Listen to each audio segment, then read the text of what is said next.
18 news తెలుగుకి స్వాగతం. ఈనాటి ముఖ్యాంశాలు.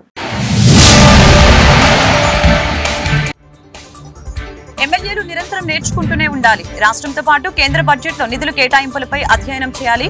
ఎమ్మెల్యేల శిక్షణ కార్యక్రమంలో సీఎం చంద్రబాబు వెల్లడి.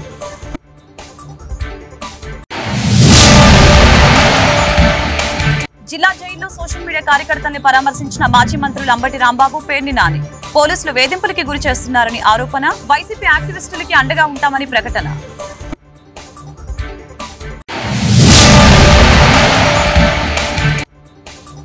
జగన్ కి ప్రతిపక్ష హోదా ఇవ్వకపోవటం ఆయన స్వయం కృతాపరాధమే. వైసీపీ ఎమ్మెల్యేలు అసెంబ్లీకి వెళ్లకపోవటం విడ్డూరంగా ఉంది. వైఎస్ షర్మిల వ్యాఖ్యలు.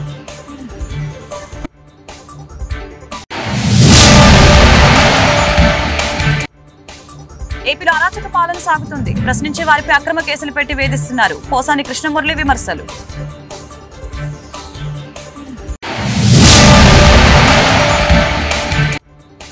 జిల్లాలో పేదల ఇళ్ల నిర్మాణాలను పరిశీలించిన కలెక్టర్ నాగలక్ష్మి 2025 మార్చి నాటికి గృహ నిర్మాణాలు పూర్తి చేయాలని అధికారులకి ఆదేశం.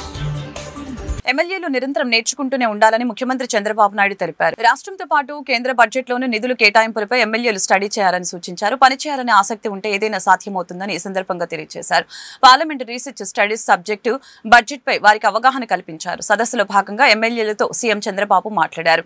సభలో ప్రతిపక్షం లేదు కదా, మనకెందుకులే అనుకోవద్దని, వాళ్లకు బాధ్యత లేదు, మనం ప్రజలకు జవాబుదారీతనంగా పనిచేద్దాం, ప్రజలకు ఏం అవసరమో మనం చేసింది చెప్పడానికి అసెంబ్లీ ఒక వేదిక లాంటిదని తెలియజేశారు. అసెంబ్లీలో తమ ప్రతినిధి ఏం మాట్లాడుతున్నారని ప్రజలు గమనిస్తూనే ఉంటారని, బూతులు మాట్లాడితే ప్రజలు స్వాగతించారని ఈ సందర్భంగా తెలియజేశారు.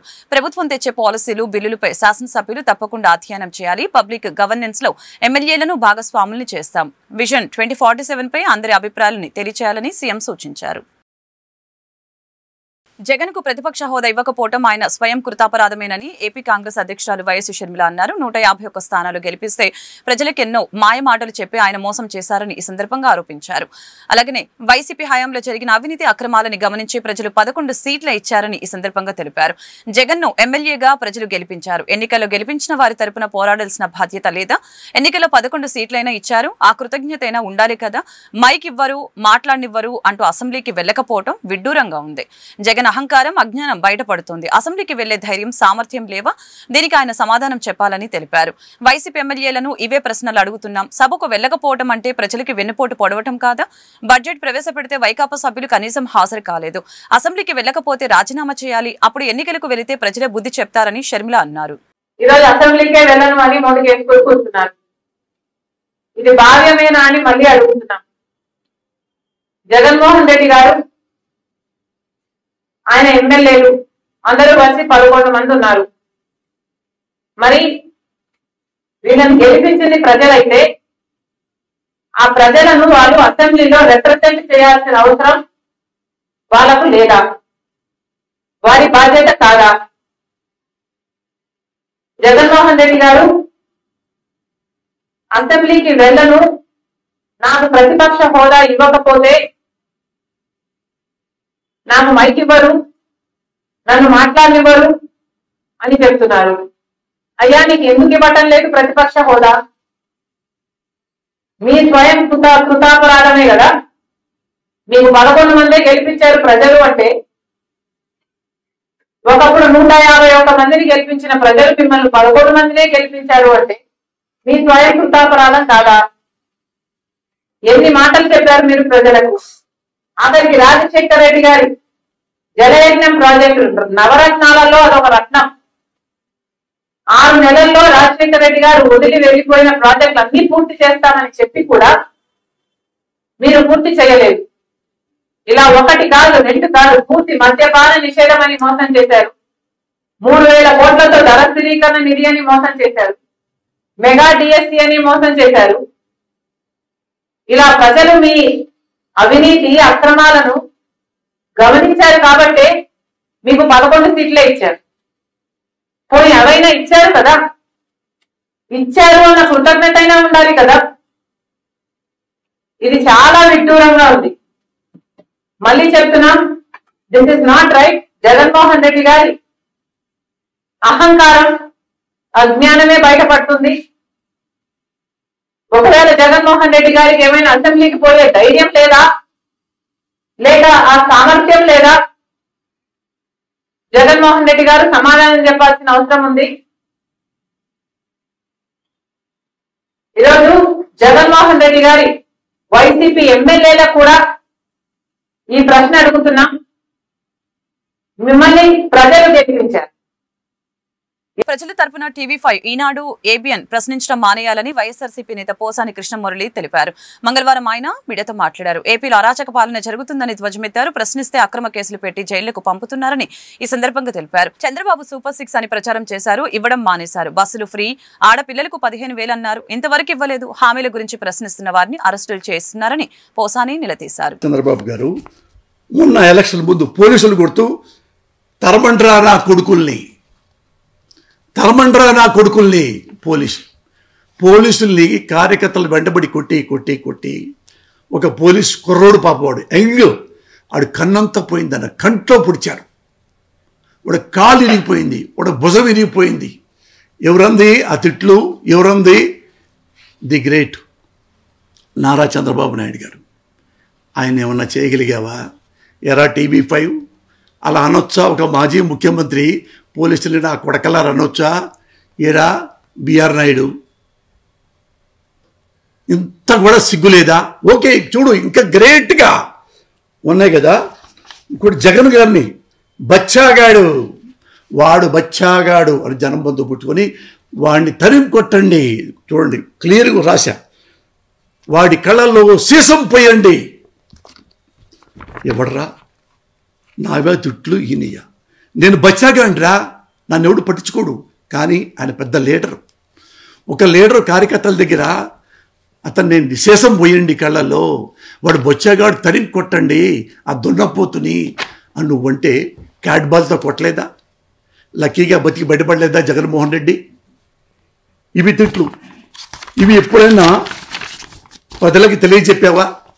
ఇలా తిడుతున్నాడు మాజీ ముఖ్యమంత్రి అని ఈ టీవీలో ఏబిఎన్లో స్పష్టంగా ఎప్పుడైనా చెప్పారా? అంటే పోసాను ఒక్కడే కదా బచ్చా, వీడు ఎక్కడ చంపేస్తే కొంచెం దొరుకుద్ది.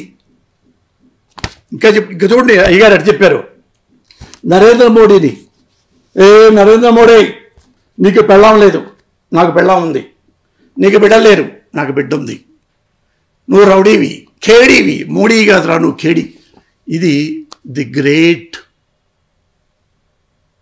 Honest Everest politician, honest fellow Narendra Modi. ఆ జడ్జిమెంట్ను పట్టుకొని ఎంత నీచంగా మాట్లాడారు. ఎవడన్నా ఈ చెంచా మీడియాలో దీన్ని కదా ప్రముఖంగా అనాలి. అరే మోడీ గారిని ఇంత మాట్లాడాడు, హౌ డేర్ హీ ఈజ్ అని కదా. ఎలా? ఎందుకంటే నాకేం కావాలి? ప్రజలకు కాదు కావాల్సింది, మన బిఆర్ నాయుడుకి తెర మీద కొండమేనా. సోషల్ మీడియా కార్యకర్తలకి వైఎస్ఆర్సీపీ అండగా ఉంటుందని మాజీ మంత్రి అంబటి రాంబాబు తెలిపారు. గుంటూరు జిల్లా ఉన్న సోషల్ మీడియా యాక్టివిస్టులు మేక వెంకటరామిరెడ్డి, కల్లం హరికృష్ణారెడ్డితో పాటు పానుగంటి చైతన్యను ఆ పార్టీ నేతలు పేర్ని నాని, ఎమ్మెల్సీ లీలాపిరెడ్డి మంగళవారం పరామర్శించడం జరిగింది. సుధారాణి దంపతుల్ని పోలీసులు తీవ్ర ఇబ్బందులకి గురి చేస్తున్నారని చెప్పారు. పోలీసులు చట్ట ప్రకారం పనిచేయాలని ఈ సందర్భంగా అన్నారు. టీడీపీకి అనుకూలంగా పనిచేయొద్దన్న అంబటి పోలీసులు కక్షగట్టి అందరినీ కేసుల్లో ఇరికించే ప్రయత్నం చేస్తున్నారని ధ్వజమెత్తారు.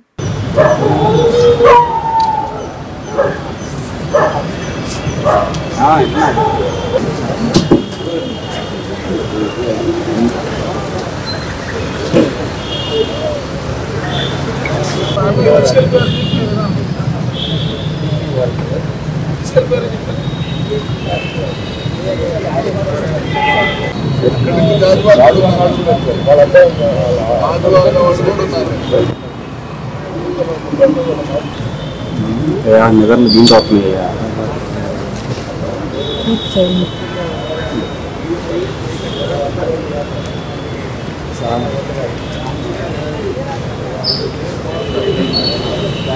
గుంటూరు సబ్ జైల్లో సుధారాణి వారి భర్త 3-4 రోజుల క్రితం రిమాండ్ చేయబడి మేజిస్ట్రేట్ ముందు సుధారాణి గారు ఒక స్టేట్మెంట్ కూడా ఇచ్చారు. మమ్మల్ని ఇల్లీగల్ కస్టడీ చేశారని, ఇప్పుడు 4-5 రోజుల క్రితం అరెస్ట్ చేసి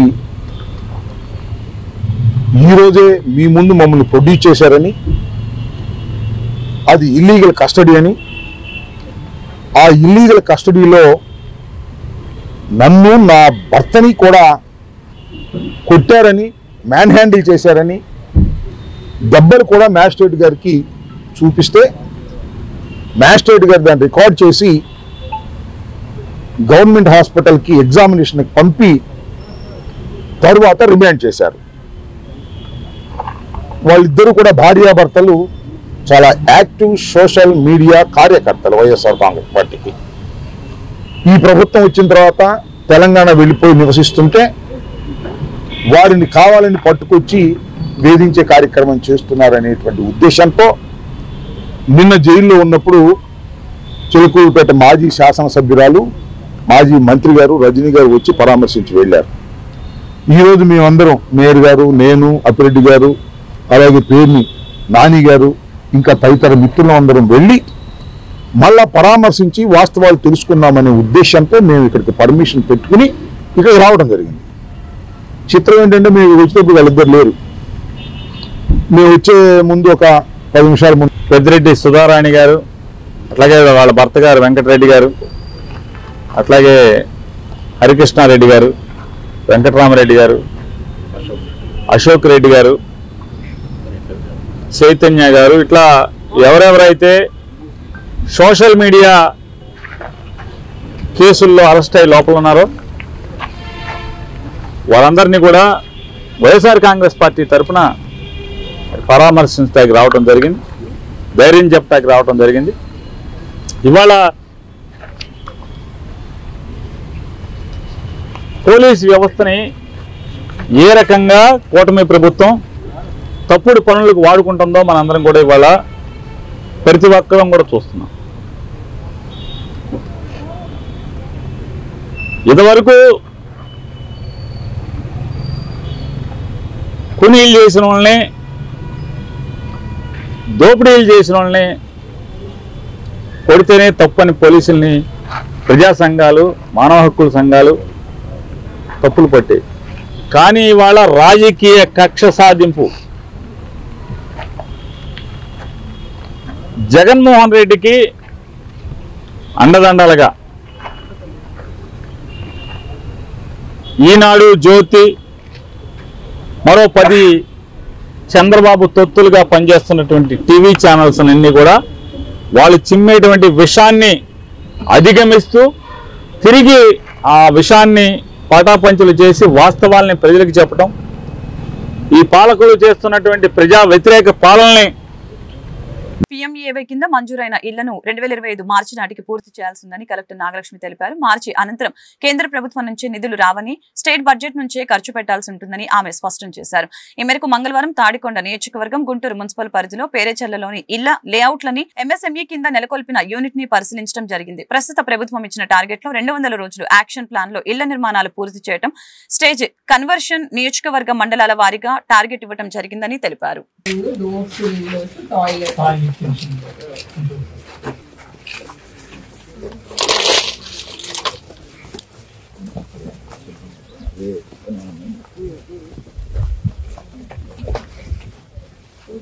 ఏదన్నా అంతే కదా.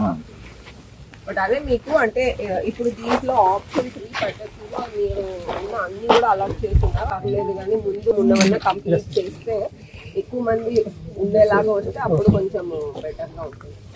మీరు కమిషనర్ గారు అక్కడి నుంచి కొంచెం బోర్డ్స్ ఇవన్నీ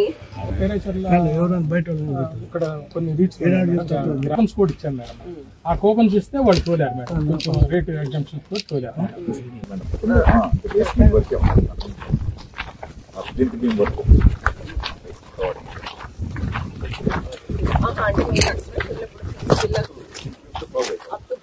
తర్వాత అన్ని జస్ట్ వాల్ పెట్టి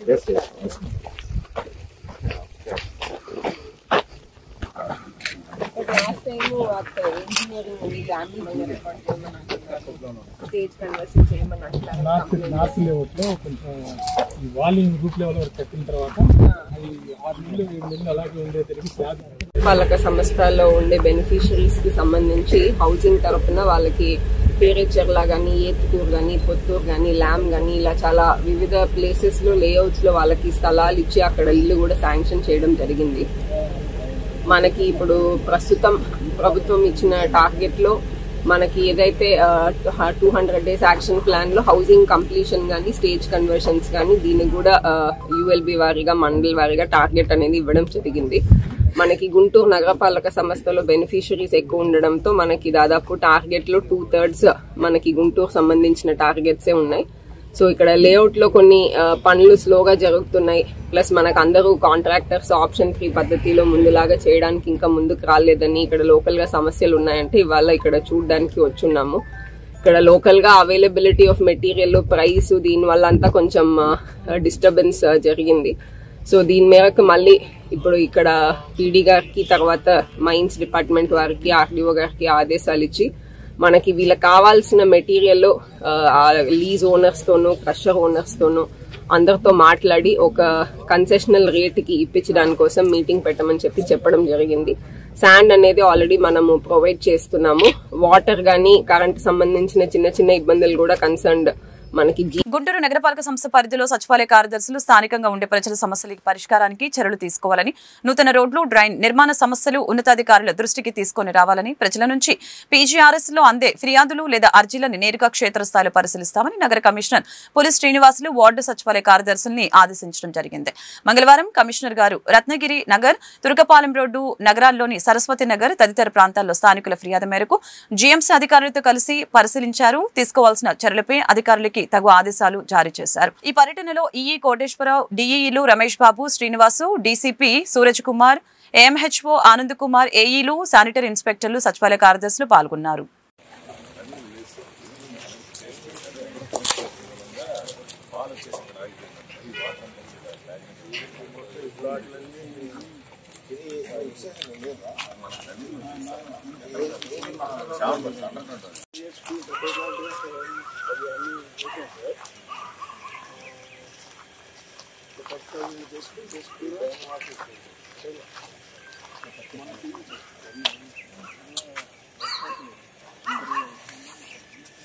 అది ఎక్కడ ఏ పాయింట్ దగ్గర తీసుకుంటాం ఇక్కడ డోర్ చేస్తే వాళ్ళతో మాట్లాడి డిస్కస్ చేయాలి. అది రోడ్ శాంక్షన్ అయిందా? Guntur Kothapeta SVR sugar hospital ఆధ్వర్యంలో ప్రముఖ సీనియర్ షుగర్ వ్యాధి నిపుణులు డాక్టర్ వివి రామ్ కుమార్ వారిచే అవగాహన కార్యక్రమం మరియు డయాబెటీస్ డే వాక్ నిర్వహించడం జరిగింది. ఈ కార్యక్రమంలో ముఖ్య అతిథిగా Guntur government general hospital superintendent doctor SSV Ramana పాల్గొనడం జరిగింది. ఈ సందర్భంగా డాక్టర్ రామ్ కుమార్ మీడియాతో మాట్లాడారు. డయాబెటీస్ డే వాక్ అంటే పెన్సిల్ ఇంజెక్షన్ కనిపెట్టిన డాక్టర్ బాండీ జన్మదినమని, డయాబెటీస్ డే జరుపుకుంటామని తెలిపారు. షుగర్ వ్యాధి రాకుండా తీసుకోవాల్సిన జాగ్రత్తలు, పొద్దున్నే అరగంట పాటు వాకింగ్ చేయాలని అన్నారు. మంచి ఆహారాన్ని తీసుకోవాలని తెలిపారు. షుగర్ వ్యాధి వచ్చిన వారు డాక్టర్ ని సంప్రదించి తగు జాగ్రత్తలు తీసుకోవాలని ఈ సందర్భంగా సూచించారు. ఈ కార్యక్రమంలో ఎస్వీఆర్ షుగర్ హాస్పిటల్ సిబ్బంది తదితరులు పాల్గొన్నారు.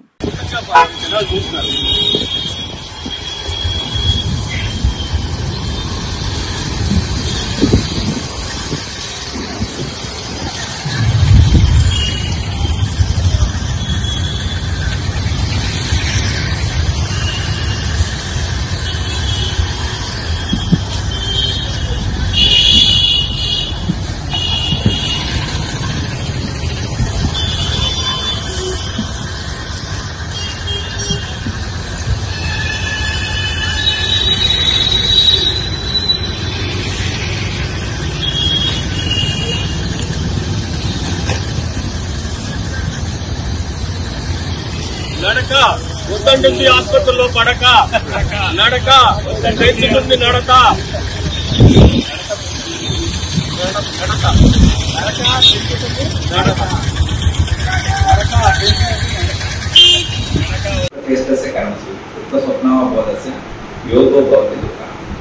అంటే ఏంటంటే మనం అన్ని పనులు చేయాలి కానీ మితంగా చేయాలి.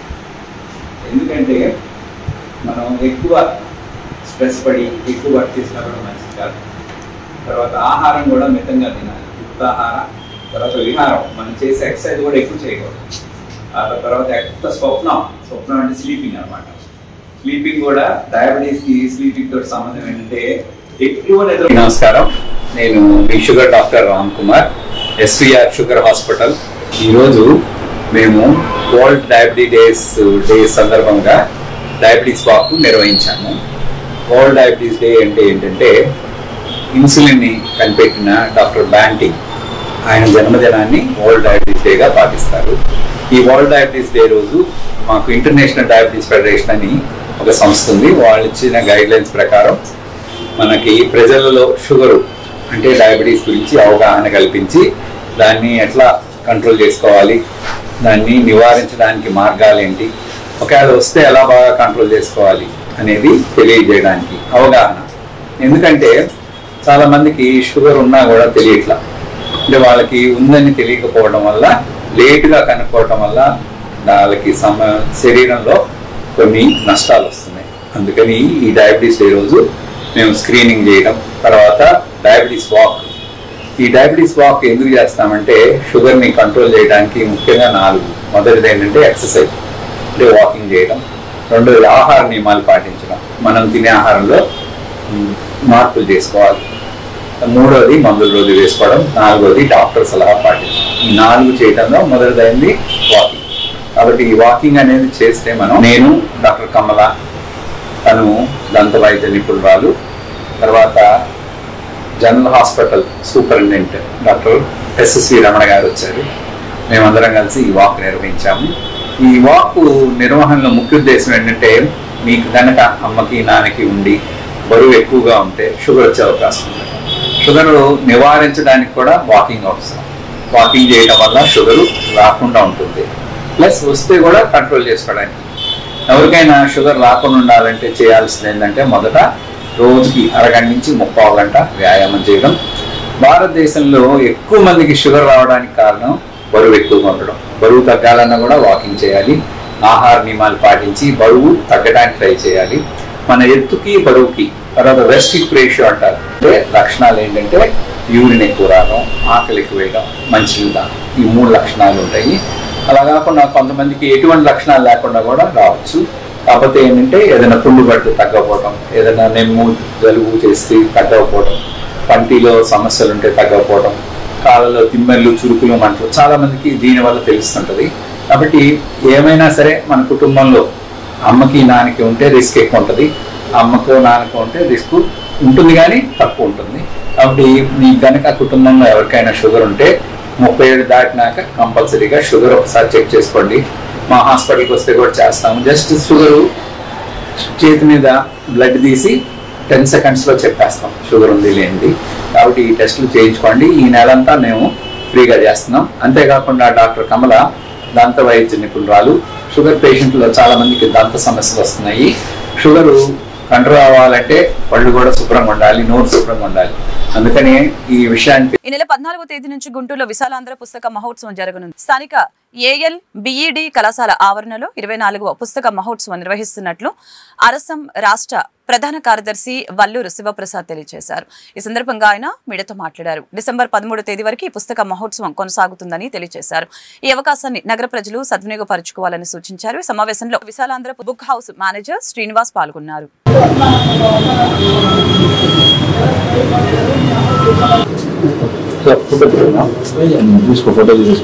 ఈ నవంబర్ 14 నుంచి డిసెంబర్ 13 వరకు దాదాపు ఒక 4 రోజుల పాటు గుంటూరులో ఎప్పటిలాగానే విశాలాంధ్ర బుక్ హౌస్ ఆధ్వర్యంలో పుస్తక మహోత్సవం ప్రారంభం కాబోతుంది. ఏఎల్ బిఈడి కాలేజీ చర్చ్ కాంపౌండ్లోనే ప్రతి సంవత్సరము ఈ పుస్తకాల ఉత్సవం జరపబడుతుంది. ఈ 4 రోజుల పాటు పుస్తకాభిమానులందరూ విశేషంగా వచ్చి ఎప్పటిలాగానే ఈ ఎగ్జిబిషన్లో వాళ్ళకు కావాల్సినటువంటి వాళ్ళ అభిరుచులకు తగినటువంటి పుస్తకాలను కొనుక్కుని ఈ ఉత్సవాన్ని విజయవంతం చేయాలని చెప్పి కోరుతా ఉన్నాం. ఈ ఎగ్జిబిషన్ని పుస్తక మహోత్సవాన్ని మన గుంటూరు జిల్లా కలెక్టర్ ఎస్ నాగలక్ష్మి గారు ప్రారంభించున్నారు. అతిథిగా ముఖ్య అతిథిగా కమిషనర్ గుంటూరు పులి శ్రీనివాసులు గారు వస్తారు. ఈరోజు ఇంకా అనేక మంది ప్రారంభోత్సవం రోజు సంస్థకు బాధ్యులైనటువంటి పెద్దలు రావడం జరుగుతుంది. ఎప్పటిలాగానే ఉత్సవాల్లాగా జరిపేటటువంటి ఉత్సవ మహోత్సవంలో ఆంధ్రప్రదేశ్ అభ్యుదయ రక్షితుల సంఘం ప్రత్యేకించి ఈ సంవత్సరం కూడా కొన్ని సభలు, అదేవిధంగా విద్యార్థులకు వివిధ రంగాలలో పోటీలు కూడా నిర్వహించడం జరుగుతుంది. దాదాపు ఒక 40 ప్రచురణ సంస్థలు ప్రచురించినటువంటి 40,000 రకాల పుస్తకాలను ఈ ఎగ్జిబిషన్లో మీ అభిరుచి మేరకి ప్రదర్శించబడతాయి. తరువాత విద్యార్థులకు పోటీలతో పాటు ఈ సంవత్సరము ఈ కళా ప్రాంగణానికి శతాధిక గ్రంథకర్త శత జయంతి ఉత్సవం సందర్భంగా కొడాలి గోపాలరావు గారి ప్రాంగణంగా మహోత్సవం సందర్భంగా నిర్వహించడం జరిగింది. ఇప్పటివరకు ప్రజలందరూ ఆదరణతో సక్సెస్ అవ్వడం జరిగింది. అలాగే ఈ సంవత్సరం కూడా 24వ పుస్తక మహోత్సవాన్ని నిర్వహించడం జరుగుతుంది. కాబట్టి ఈ పుస్తకాన్ని కూడా నగర ప్రజలు విజయవంతంగా సక్సెస్ అవ్వాలని కోరుకుంటున్నారు. ఈ పుస్తకాలలో ప్రత్యేక 10% డిస్కౌంట్ ఇవ్వడం జరుగుతుంది. ఇంగ్లీషు, తెలుగు పిల్లలకి, పెద్దలకి అందరికీ సంబంధించిన పుస్తకాలు దగ్గర 45 పుస్తకాల వరకు డిస్ప్లే ఇవ్వడం జరుగుతుంది. ఈ పుస్తకం రోజున డిసెంబర్ 23 వరకు 14 నవంబర్ 14 నుంచి డిసెంబర్ 23 వరకు నిర్వహించడం జరుగుతుంది. ప్రతిరోజు ఉదయం 10 గంటల నుంచి సాయంత్రం 9 గంటల వరకు నిరంతరంగా సాగుతుంది. 9 గంటల డిసెంబర్ 8వ తేదీన గుంటూరులో పాటల పోటీలు నిర్వహిస్తున్నట్టు ప్రజానాట్య మండలి అధ్యక్షులు గని తెలిపారు. కొత్తపేటలోని సిపిఐ కార్యాలయంలో మంగళవారం ఆయన మీడియాతో మాట్లాడారు. సిపిఐ శతవసంతాల వేడుకల సందర్భంగా ఈ పోటీలు నిర్వహిస్తున్నట్లు తెలియజేశారు. 18 సంవత్సరాలు నిండిన వారు ఈ పోటీల్లో పాల్గొనవచ్చని అన్నారు. పోటీలు ముగిసిన అనంతరం విజేతలకి బహుమతులు అందజేయడం జరుగుతుందని తెలిపారు.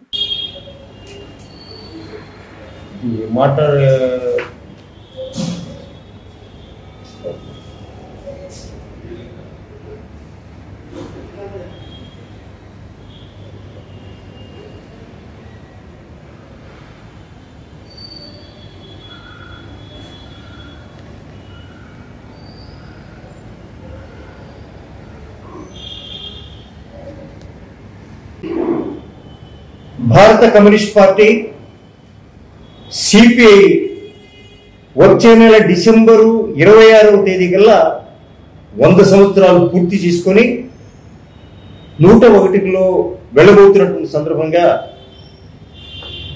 భారత కమ్యూనిస్ట్ పార్టీ వార్షికోత్సవాల సందర్భంగా ఆంధ్రప్రదేశ్ ప్రజానాట్య మండలి, ఏఐటియుసి, అభ్యుదయ రచయితల సంఘం, ఏఐవైఎఫ్, ఏఐఎస్ఎఫ్ ఈ సంఘాల ఆధ్వర్యంలో శతవార్షికోత్సవానికి సంఘీభావంగా ఒక పెద్ద ఎత్తున పాటల పోటీలు, ఏకపాత్రాభినయాల పోటీలు, నాటికల పోటీలు జరపాలని చెప్పేసి రాష్ట్ర కేంద్రమైనటువంటి విజయవాడలో జరపాలని నిర్ణయం తీసుకోవడం జరిగింది. అందులో భాగంగానే దానికి సంఘీభావంగా గుంటూరు పాత జిల్లా ఈ జిల్లాలో గుంటూరుని సెంటర్ చేసుకొని డిసెంబర్ 8వ తేదీ పాటల పోటీలు, ఏకపాత్ర వినయ పోటీలు జరపాలని నిర్ణయం తీసుకోవడం జరిగింది. అంటే 18 సంవత్సరాల నుండి 35 సంవత్సరాల లోపు వరకు ఉన్నటువంటి యువకులకు మాత్రమే ఈ పోటీలు నిర్వహించాలనేటటువంటి నిర్ణయం ఒకటి. ఇందులో దేశభక్తి గీతాలు, అభ్యుదయ గీతాలు, జానపద గీతాలు, చారిత్రాత్మకమైనటువంటి ఏకపాత్రాభినయాలు, సాంఘిక ఏకపాత్రాభినయాలు ఈ పోటీల్లో పాల్గొనడానికి అవకాశం ఇద్దామని చెప్పేసి ప్రజానాట్య మండలి భావించింది. అందులో భాగంగానే డిసెంబర్ 8వ తేదీ గుంటూరులో మల్లయ్యలింగం భవన్లో ఈ పోటీల కార్యక్రమాన్ని నిర్వహిద్దామని చెప్పేసి అనుకోవటం జరిగింది. దీనికి క్యాష్ ప్రైజ్ 3,000 రూపాయలు ఉత్తమ గాయకుడికి, ద్వితీయ గాయకుడికి 2,000 రూపాయలు, 1,000 రూపాయలు మూడవ స్థానంలో వచ్చినటువంటి గాయకుడికి ఇద్దామని చెప్పేసి అనుకున్నాం. పాల్గొన్నటువంటి ప్రతి ఒక్కరికి కూడాను సర్టిఫికెట్ ఒకటి ఇద్దామని చెప్పేసి. ఎన్డీఏ కూటమి పరిపాలన పట్ల ప్రజల్లో నిరాశ నిస్పృహ కొనసాగుతుందని సిపిఐ రాష్ట్ర సహ కార్యదర్శి ముప్పాల నాగేశ్వరరావు తెలిపారు. కొత్తపేటలోని సిపిఐ కార్యాలయంలో మంగళవారం జిల్లా కార్యవర్గ సమావేశం నిర్వహించారు. ఉచిత ఇసుక విధానం ఇంకా గాడిలో పడలేదని ఈ సందర్భంగా తెలిపారు. పాలకులు మరింత అప్రమత్తంగా ఉండాలని తెలిపారు. ఈ కార్యక్రమంలో సిపిఐ జిల్లా కార్యదర్శి జంగాల అజయ్ కుమార్, నగర కార్యదర్శి మాల్యాద్రి పాల్గొన్నారు.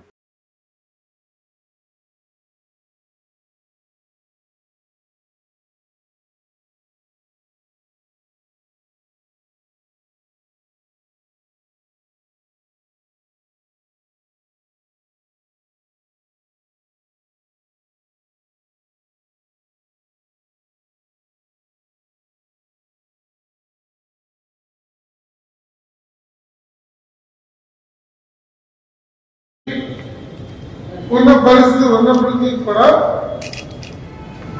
ప్రజల్లో ఎక్కడో కొంత నిరుత్సాహం,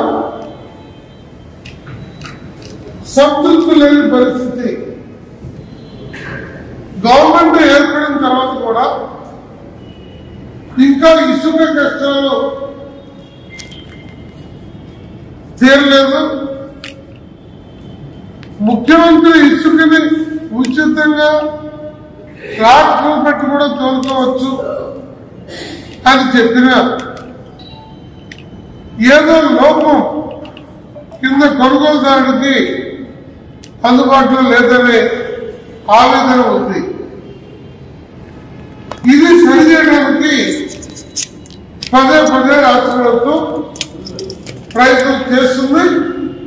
ఇంకా ప్రయత్నాలు పూర్తి సత్ఫలితాలు రాలేదు. భవన నిర్మాణ కార్మికుల్లో కానీ ఇళ్లు నిర్మించుకునే వారిలో కానీ ఆ ఇబ్బంది కనపడుతుంది. అలాగే నిన్న గవర్నమెంట్ వ్యవసాయ బడ్జెట్, మామూలు బడ్జెట్ రెండు ప్రవేశపెట్టే సందర్భంలో సూపర్ 6 ఏదైతే ఉన్నాయో వాటన్నిటిని అమలు జరుపుతాం. ఇప్పటికి 2 జరిపాం. మిగిలిన 4 కూడా డేట్ పెట్టబోతాం త్వరలో అని చెప్పారు. అంటే ఆర్థిక వ్యవస్థ, అడ్మినిస్ట్రేషను, పోలీసు యంత్రాంగము, సచివాలయం నుండి గ్రామ పంచాయతీ దాకా వ్యవస్థలన్నీ సాధారణ పరిస్థితుల్లో పనిచేయలేని ఒక డొల్ల పరిస్థితి గత 5 ఏళ్ల కారణంగా ఏర్పడింది. వీటన్నిటినీ సరి చేసుకుంటూ ఆర్థిక వ్యవస్థను నిలబెట్టుకుంటూ మేము ముందుకు పోతున్నామని గవర్నమెంట్ చెప్తుంది. కానీ కింద విద్యార్థులకు ఇస్తామన్న ఆ అమౌంట్ జనవరిలో వేస్తామంటున్నారు.